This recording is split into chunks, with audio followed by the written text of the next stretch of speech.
Welcome back, Left Reckoners. David here. Last week, our Governor Greg Abbott signed HB 2127, which is nicknamed the Death Star Bill, which is a law that will fundamentally reshape a lot of Texas politics, particularly at the local level. It puts under threat a lot of progressive and pro-labor policies, and it is a huge overstep of the state-level GOP to local and more Democratic-controlled parts of the state. We're going to talk a little bit about what it means and hopefully what we can start to think about how we can do something about it. But before we get into that, I should introduce our guest this evening. Alex Birnel goes by he, him, is from the great city of San Antonio, is a DSA member and an organizer. Alex, thank you so much for joining me today. Yeah, I'm glad to be here, David. Thanks for inviting me to talk about this important bill. Yeah. I mean, it's one of these things that you hate to be right. I've been worried about this for a little while. I think a lot of people might have gotten like a certain flavor of what is in this bill, but could you give people kind of brief understanding of what HB 2127 is and why people who, support labor and local democracy should be worried? Yeah, so to start, it's a preemption bill. And if you don't know what preemption is, it's basically a bill that would remove jurisdiction from cities and local governments to pass all kinds of policy and move it up to the state, basically saying this is only in the state's purview. This is no longer something that local leaders or organizers through ballot initiatives, local organizing can drive forward at the city level. And so it's actually losing a lot of legislative power when it comes to Texas cities and our local communities. And so we recognize it as a risk, right? So it is a preemption bill, but it's also been noted as a super preemption bill. And by super preemption, people mean to say that it actually talks about a lot of aspects of state code all at once. So if your legislation or your local ordinance touches an aspect of state code per HB 2127, that ordinance might be considered illegal. These things will obviously have to be litigated over, but just the scope of the bill, the magnitude of the thing is really monstrous for local communities in terms of the kinds of things that they might want to enact at the grassroots level, or that progressive elected officials alongside those movements might want to enact on behalf of their constituents. Yeah, and I mean, just like zooming out a little bit, local governments passing, particularly like in labor, like local ordinances is just a very typical thing to do. If you think about it, the conditions in a city are oftentimes different than other parts of a state. So this is not something like the way they're framing it is as if like this is some world historic overreach or overstep by cities and counties in the state of Texas. But again, it's just basic kind of governance. And really what it is it's a way to roll back a lot of pro-labor and progressive policies in the state. I want to just I know this has been like what a lot of people have focused on, and I think it's important actually because it really does hit at how dangerous this is. People have been talking about what this means for workers, particularly in the heat. On this program, we've had Gus Bova on Left Reckoning before to talk about some of the brutal conditions that workers have been facing at the Tesla facilities here. Texas leads the country in deaths from heat exhaustion. And one of the things that this would certainly attack would be water break provisions for workers in general, but most notably construction workers. As you know, but just reminding our audience out here, I mean, we're in the middle of a pretty brutal heat wave. I think it's going to climb up to about 107 degrees here in Austin. And this would prevent, very moderate things like a 10-minute water break every 4 hours for workers. I mean, it's very, very serious stuff that they're talking about rolling back. Yeah, absolutely. The preemption bill, puts all kinds of folks at risk for all kinds of reasons, whether it's, like you said, rolling back water breaks in a state that's notorious for already poor labor conditions because, not a lot of folks are unionized. Certainly the legislature doesn't have working folks' best interest in mind, but also just the conditions of that labor because of the weather, right? Because of the extreme summer heat. But, we also have a worry about the future of, payday lending regulation, pesticide regulation, things like plastic bag bans that used to be introduced in places like Austin and Laredo, right? Bans on fracking. These are all things that have seen preemption. And so we know how this works. And just the fact that, again, this bill has such a broad reach, it really eliminates a lot of policy options at the local level. And I think, the big question here is, who are the local folks at the city level that are going to the legislature and lobbying on behalf of this bill, like your local chambers of commerce, your Hmm. local business associations, whether it's your manufacturers associations, your temp agencies, those kind of lobbies are going up to the state level and saying, we agree with this bill. And in between them are movements on the ground at the city level and legislators that have responsibilities to their constituents, including, those construction workers that you mentioned who are going to, suffer unsafe working conditions as a result of this bill. Yeah, I mean, in a second, I might want you to help me sort of outline some of the other things that are, might happen from this bill that haven't got as much coverage. But, on left reckoning, we're fair-minded, we're fair and balanced. So, let's let the right wing respond a little bit, because they have to sell this bill to people, not well, but they have to in some way or another.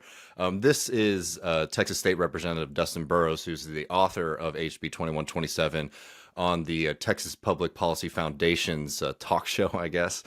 He's being interviewed by James Quintero. This is what he says. I'd just like to get you to respond to this a little bit, Alex, about what this will mean in terms of benefits for working and average Texans. Mhm.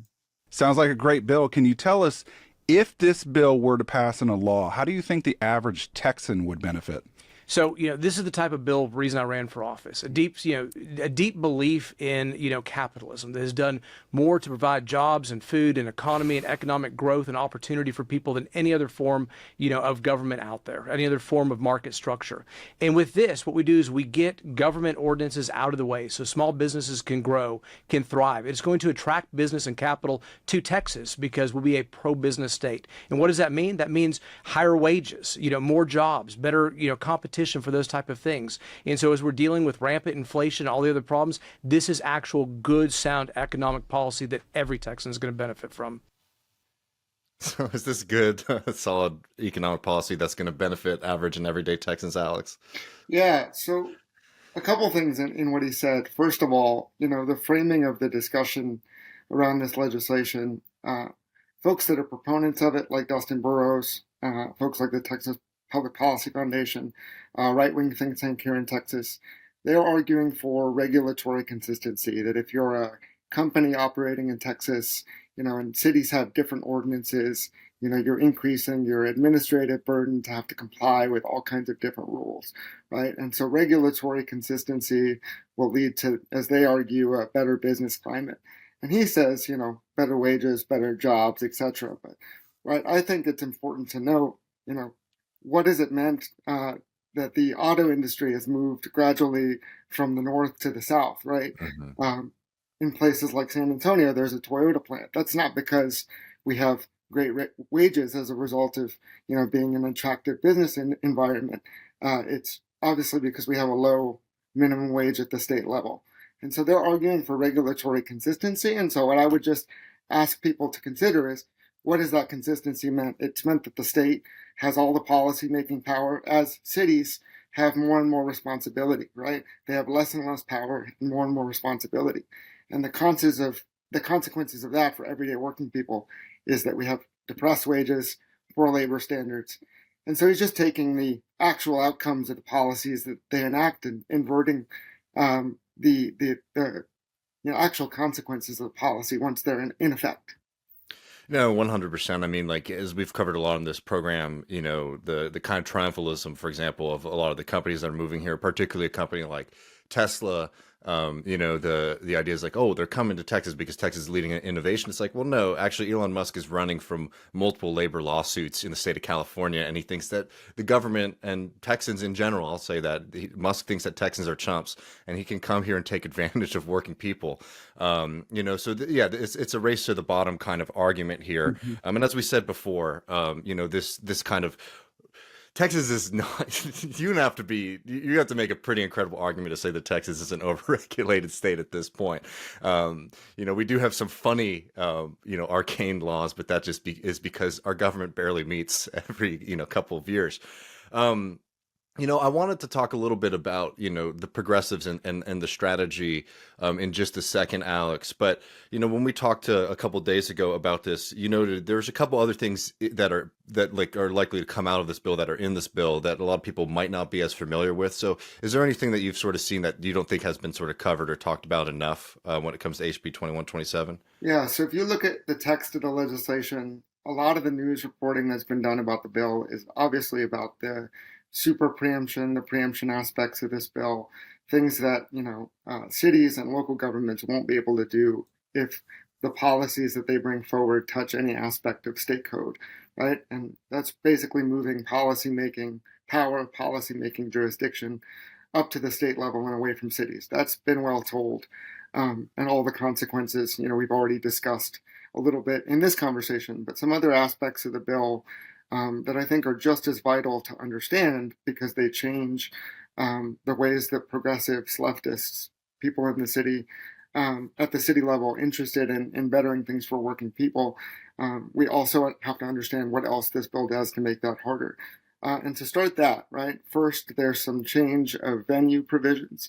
If you're not familiar with change of venue, it basically means that litigation over this bill can start in places other than, right, where the claim's actually being fought over, right? And so originally this bill said anybody in the state can sue anybody else in the state, any other city or local policymaker, if they feel that, if that policy were to spread, that it would, in some way harm them, right? Maybe jeopardize their bottom line, maybe lead to something a service that they provide being illegal, a product that they use being illegal, like a pesticide. Then the committee substituted the bill because people cried foul that, that would basically gum up the legal system and there would be a lot of legal noise as a result of it. So they changed the language of the bill to say, you can change the venue of these lawsuits to contiguous counties. That means counties that touch one another, right? But if you look at a map of Texas politically in terms of red and blue, right, all the blue is touched by red with the exception of the valley.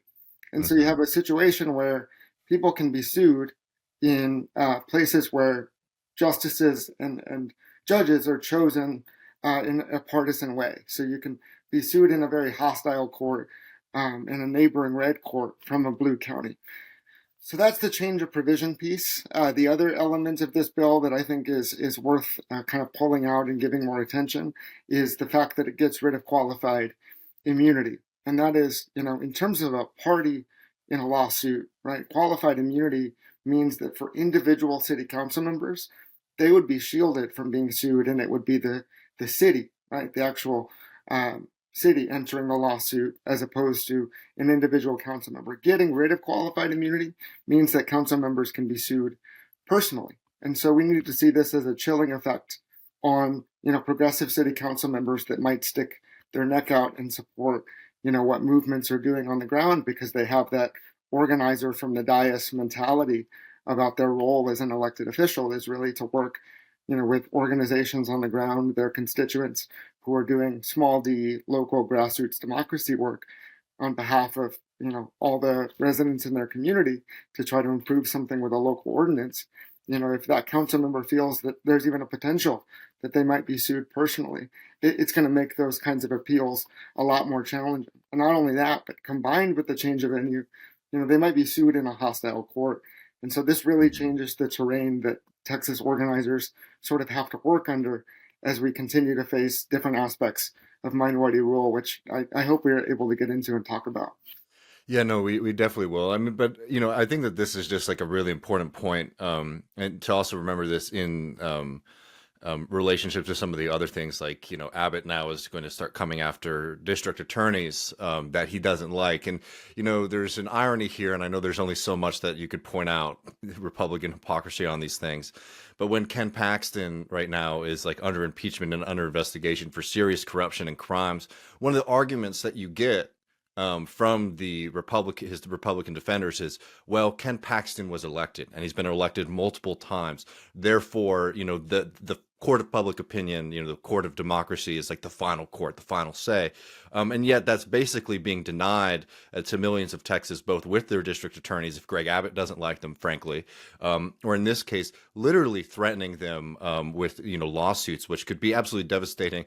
Not that, it's the focus of this, city council members, you don't make a lot of money doing that, right? So getting yourself like personally responsible, to some kind of rogue lawsuit, it can be really, really damaging for any kind of individual. I mean, this is a direct threat to democracy, both in the ability to legislate, but also just in the ability of the right to be able to attack people on an individual level that I think is really dangerous and important to point out. But I wanted to sort of talk about strategy and, the progressive movement and labor movement in Texas in response to this, because I'm going to play this other clip of Burrows that I think is really astute on his point, on his part, because it sort of lays out the threat and probably what will be the reality for some members, but also just for people who aren't in Texas, have been following Texas politics. While it seems at the moment that there's a lot of difficulty in winning these kind of larger state level elections, right? Talking about governor and things like that. There's been a tremendous grassroots movement to get things done at the local level, to do things like ballot initiatives so that people can have their opinions represented, can have the wants and desires of the community represented. And the Republican Party seriously sees this as a threat to their power, because if you can have a good example of what a different kind of politics can deliver, then the kind of more culture war fantasy politics that the Republican Party needs to get elected, it becomes less appealing when, like, oh man, these people in these other cities are getting paid more than me or not dying at work. But here's Dustin Burrows talking about what he thinks the response is going to be like from cities. And I want to hear you respond to that. Then we can sort of talk about maybe how we can push back against this. See it already. Texas's big city mayors, who of course are progressives, are going to hoot and holler about local control. How do you intend to respond to that criticism? Well, two things. I mean, we're now dealing with, issues they have never historically dealt with in the past. Mm-hmm. I mean, 10 years ago, the idea that cities were going to have Green New Deal legislation or pro-labor legislation was unheard of and unthinkable. But, we've started to see, this beginning, small, and it just keeps growing and growing. So this is not about, this local control idea. It's about right size and where it actually belongs. It's really kind of a stay in your lane bill, which says if you run for, city council or becoming a mayor, work on the roads, work on the streets, work on the things that you ran to do, and you don't have to get mixed up in this. And privately, I think a lot of these mayors and councilmen are going to be relieved, because now when these progressive activists and people with their agendas come to them, they can say, no, we cannot even talk about that because you need to go to the state capitol where this debate rightfully belongs. Mm-hmm. I mean, so there's two things there, and I think we've sort of talked enough about unless you had anything else you want to add about like the local control and that aspect of it. But as I was just sort of laying out, like there has been a lot of success recently with progressive and labor movements in this state, sort of, and sometimes having like allies in government, right? But a lot of times also sort of pressuring elected officials in these cities to start standing up and doing more for people. I mean, how chilling do you think that this could be? What kind of hurdles does this put to that kind of progressive strategy that, has sort of been the focus of the movement here for the past few years? Sure. So there's a lot of what I want to say on this particular question and on this particular topic. First, I think it really depends on the point about how this will be received by council members. We should have no illusions that just because the cities are where most people live, that the cities tend to be the places that in Texas go for Bernie and go for Biden, clear progressive bastions, and otherwise, at least if you look at a political map, tend to vote red, tend to vote conservative. That it doesn't mean that automatically gives you a full slate of progressive council members. You definitely have council members who are there to do the bidding of their local, capitalist class, right? Your arms of that capitalist class, your chambers of commerce, those kinds of folks.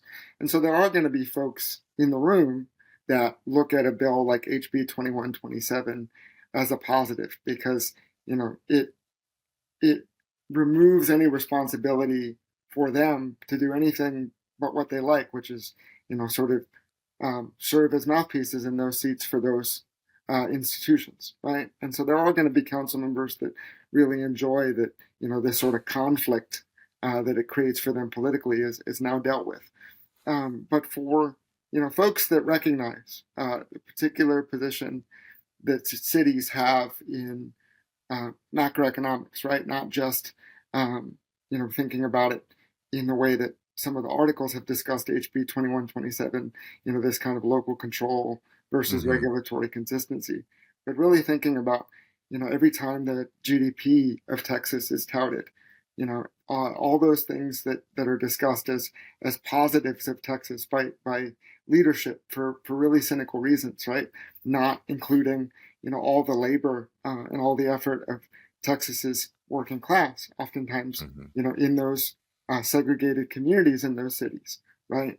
For those folks in particular, right? We've got to talk about the role of cities in helping that macroeconomic picture be true, right? Where Mm-hmm. Texas is a large economy. So I think this gives cities particular leverage, right, in the fight against sort of capital accumulation and increasing state control over an ever increasing number of policy areas, right? We've talked a lot about power grabs by the state level, but I think, cities are in a particular place where they have leverage, and their local city council members are in a place where they have a lot of responsibility too, right? Jesse Jackson used to say cities have more and more responsibility and less power, and what he's talking about is population. That literally people, in terms of kind of demography, sociology, live in cities, Mm-hmm. and so that's what gives cities this unique leverage. And I think there's places where that's been the paradigm of politics. If we look, at the left in Europe, at the left in Latin America, the city is a key place, a key site of struggle. You get left-wing mayors that talk about the role of urban housing in overall capital accumulation for the entire macroeconomic system, right? And you talk about the kind of labor contributions of people working in an urban core. This is what gives cities a unique position vis-a-vis the state. Every time the state touts the size of its economy, the response should be who creates that wealth, right? In a lot of ways, the Texas cities that are under attack because of this bill should have a lot of coordinated pushback. And so to get to the second part of your strategy, what are some ways out of the impasse, right? What are some ways to basically stop this pitch fight, or at least get back into a fighting position about this piece of legislation? I think a Mm-hmm. couple things. Number one, and I think the Texas AFL-CIO said this well, right? That if local elected officials lose their legislative power, one thing that we can do is fight for the kinds of things that we would want to receive in ordinances inside of union contracts, right? Mm-hmm. And there's several historical episodes where the sort of like lifespan of a policy going from the very local smallest level inside of a contract, up to federal law has been well charted. Sarah Nelson likes to tell the story about how the AFA and CWA first fought for domestic partnership, domestic benefits, and that it was a early episode of fighting for LGBTQ rights at the bargaining table. So if Mm-hmm. Texas cities are going to lose a lot of kind of legislative power as a result of this preemption bill, organized workers should try to fight for these things at the bargaining table.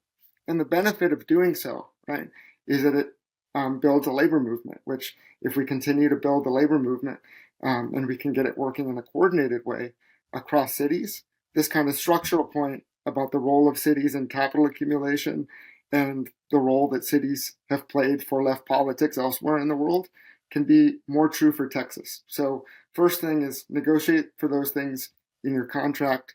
That has the additional benefit of organizing more labor unions as a whole, right? Organized labor will be a key and necessary aspect of pushing back on this bill.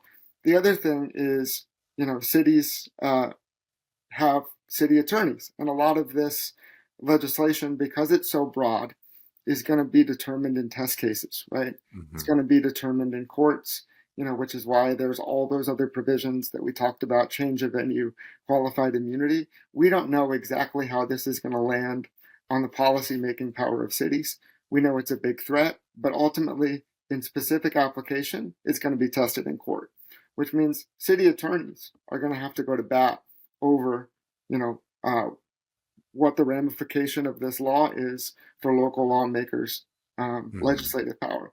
And so, if we have activist city attorneys, as we've seen in other instances, in even recent Texas history, like around Senate Bill 4, the Texas Show Me Your Papers bill, or coordinated activity around mask mandates in school, or coordinated activity like to fight for paid sick law, right? It shows that cities can engage in a sort of united front, a collective effort. And I think, ensuring that council members sort of know that litigation is going to be a key plank in how this plays out, empowering their attorneys to make arguments rather than to just sort of like call balls and strikes before ordinances even get enacted, as city attorneys often do, behave in a conservative way. And if they can make appeals to their constituents that, because litigation is a key tactic here, and litigation's expensive, if they're out there making the arguments that, like, look, we allow ourselves to spend money every time we have to go into a lawsuit with the police over an episode of police brutality, we should also be willing to spend legal money to defend the rights of cities to legislate on behalf of their constituents. Hmm.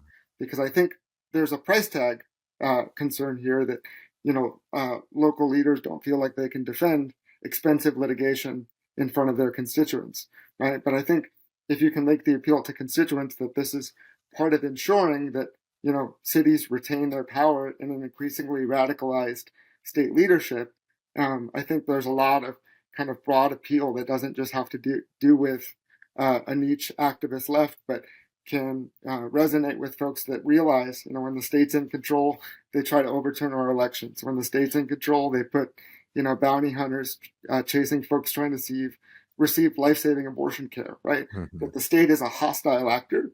And if we don't fight, right, either in the courts or by building the labor movement, it will get worse. And I think that has broad appeal, right? So also, empowering local attorneys to be activists, right, or city attorneys to be activists, and then linking up that activity. And then the same thing with the labor movement, right? If we're fighting for these things in contracts, and the local labor movement is linking up with other CLCs, right? This is the way that we present the united front. The final thing that I would say, just to put a round point on it, is again that city point. That I think cities are in a particular place, and actually referencing elsewhere in the world is helpful and clarifying in this way, right? Guys like David Harvey, who listeners of this show are probably pretty familiar with, right, writes a book, Rebel Cities, for a reason, right? He's arguing that cities are a particular nexus for the macroeconomy, for capital accumulation. That's true for Texas, and that's true for Texas cities. We fit a pattern of the rest of the world, right?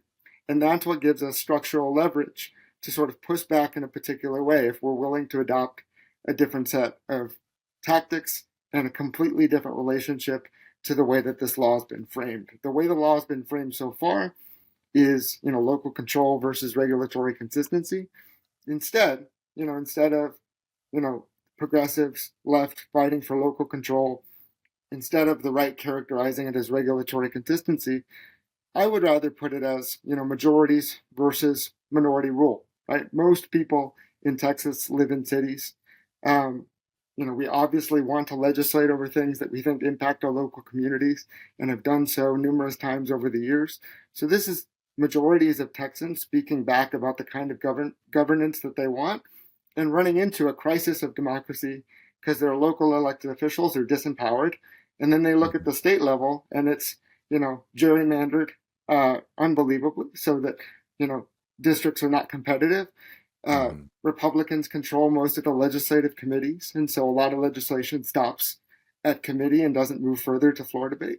The governor has the veto, and then Hmm. the court system, in a lot of instances, especially at the Supreme Court level, is all Republican. And so I think you've got multiple examples of minority rule in terms of the state leadership in the state and you've got majorities on the ground really representing that new generations of Texans that have these kind of policy priorities. And so I think recharacterizing this bill as the majority against the minority is, going to get us closer to that position where we see, again, cities in a particular role vis-a-vis the state government. And then you layer in the strategy, build your labor movement, fight for these things in contracts, and then get your city attorneys lined up for a fight, right? I think that's the way we actually get to a position where we don't feel so fatalistic because of this legislation. Yeah, and I mean, like two things. Like one particular to Texas, I think it's important for Texan like leftist, progressive socialists to be confident. If you look at, for example, just like on the major hot button issues, the legislation that we get in the state is way out of step with even public opinion on things like abortion. Hell, even guns is a lot closer than I think people recognize sometimes. And recognizing that the Republican Party not only sort of represents like maybe a right wing or reactionary view, but even within their own base, like a minority position, a lot of times, even with their voters, and like having some confidence to be able to stand on your own 2 feet and say that is important. But the second thing, the reason I think this strategy is a really important way to frame and think about this is it really reintroduces into politics things like class power. So like when you're talking about the cities being like economic engines, what we're talking about here is not so much, the big corporations, but actually like the labor and the people who produce and create, and being able to recognize it, like you have tremendous power. And I know sometimes it feels, difficult to recognize that because labor has been so weak in the country and in the state generally. But when it comes to something like this, that the only way that things will change is with a more radical militant labor movement with more commitment to organizing. It puts things, something in American politics that is usually outside of politics into play. And what I mean by that is like labor and work, right? In American democracy, questions of the economy, questions of labor usually are sort of outside, right? That's governed by the market. And this way of thinking about it really brings that to the center. And it's something that I think is going to be really important for us to be building those kind of movements we all want to see. When you're in a moment and you're lining up on one side and other people are lining up on the other, things get edified really quickly. And like this has a lot of potential, I think, to sort of break through some of the hurdles and blocks that we've had with building progressive or pro-worker policy in the state for a while. Alex, I really appreciate you coming on. I mean, is there anything else that you wanted to add? I know hopefully there'll be more on this coming soon for people, to check out, and we'll certainly be covering it. But is there anything else that you'd want the listeners to know about this? Yeah, just a couple things. First, there is, as I just laid out, some options, right? Mm-hmm. There's different ways to relate to this bill that go from the local, that, this is an attack on ordinances, local policymaking, to the global, right? The city has a particular place in the overall process of capital accumulation. And like David just said, that's leverage. And so that's where to start thinking about how we deal with this law. And then, what do we need to rebuild, and what do we need to do in terms of coordination, right? More militant labor movement for sure, fighting for these things in contracts for sure, lining up our city attorneys, and trying to do litigation across cities, right? Incredibly valuable. The second thing I'd say, and this is just to Dustin Burrows' comment about, there not being any tradition of kind of local organizing, that this is all brand new, that the Green New Deal stuff has really led to activist city government or whatever it is he intended to say. Miten Ayuka is standing on the steps of San Antonio City Hall and organized a pecan sheller strike in the 30s, and that was at the city level, right? Understanding, the industrial economy relies on cities, right, at that time, right? And so there is a tradition of local organizing. You could run through every city and give a strong tradition of local organizing. So he's wrong on the facts. He's trying to tell you a story that's convenient to his point. And then, finally, if you want to start relating to politics this way, thinking about politics this way, pay attention to what goes on this summer. I'm wearing a Teamsters TDU Ready to Strike t-shirt where, a lot of the same issues that we talked about with workers dealing with unbearable heat are going to be on display. as the contract gets ready to expire and TDU members are out there as the sort of left end of the Teamsters, getting ready to strike. And so, those are the kinds of forms, those are the kinds of politics that I think are also going to be incredibly relevant to House Bill 2127, that a frame like local control versus regulatory consistency is just like, that's speaking about it as public policy. But speaking about it in terms of strategy, we're the majority, they're the minority, and they recognize that this is a way that we've gotten things done. And so they're working to close that door. And the sooner that we recognize that it's a tit for tat in Texas, and like Gerald Horne, recognize that, we're the canary in the coal mine for U.S. fascism, and we got a particular role to play in saving the country by figuring out these bills, by leaning into to the tradition of the South as being a place where really radical organizing happens. I think the better suited will be to deal with laws like this, and it won't feel so fatalistic. It won't feel like, the Death Star is going to blow up all the planets. In the end, the rebels do destroy the Death Star. So that's what I'm saying we need to do.